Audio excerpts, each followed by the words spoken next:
কুমিল্লায় বিভাগ হওয়ার যোগ্য দাবিদার যারা এখানে কন্ট্রোভার্সি তৈরি করছেন কিংবা লিগ্যাল নোটিশ দিয়ে কুমিল্লা বিভাগ ঠেকানোর চেষ্টা করছেন, আমি মনে করি তারা এটা অত্যন্ত নিন্দনীয় কাজ করছেন। সম্প্রতি সময়ে আমরা কিন্তু একটা কন্ট্রোভার্সি দেখতে পাচ্ছি কুমিল্লা এবং নোয়াখালী জেলার। কুমিল্লা নোয়াখালী অঞ্চলের মধ্যে একটা দ্বন্দ্ব চলছে কি নিয়ে। কুমিল্লা বলছে আমাদের বিভাগ চাই, নোয়াখালী বলছে না আমাদের বিভাগ দেওয়া দরকার। আসলে মূলত কাকে আসলে বিভাগীয় পর্যায়ে কোন জেলাকে বা কোন অঞ্চলকে দেওয়া উচিত সেটা আসলে বলাটা অনেক টাফ বিষয়।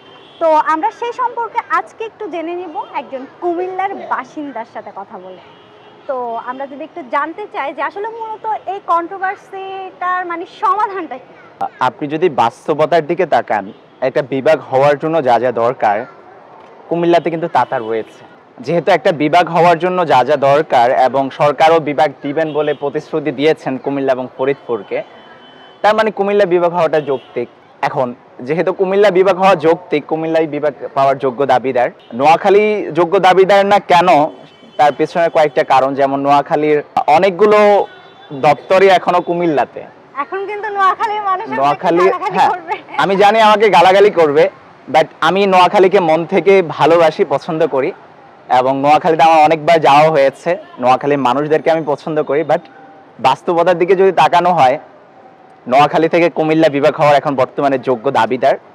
নোয়াখালী বিভাগ চাই, আমরাও চাই, তবে আগে কুমিল্লা বিভাগ হোক, তারপরে যদি নোয়াখালী যদি যোগ্য হয় তাহলে সেটা সরকার দেখবে এবং যদি তারা যোগ্য হয় তাহলে অবশ্যই তারা বিভাগ পাবে। বাট যেহেতু বর্তমানে সরকার বিভাগ দিচ্ছেন, সুতরাং কুমিল্লায় বিভাগ হওয়ার যোগ্য দাবিদার যারা এখানে কন্ট্রোভার্সি তৈরি করছেন কিংবা লিগ্যাল নোটিশ দিয়ে কুমিল্লা বিভাগ ঠেকানোর চেষ্টা করছেন, আমি মনে করি তারা এটা অত্যন্ত নিন্দনীয় কাজ করছেন, যেটা মোটেও উচিত না এবং এটা খুবই বাজে একটি কাজ।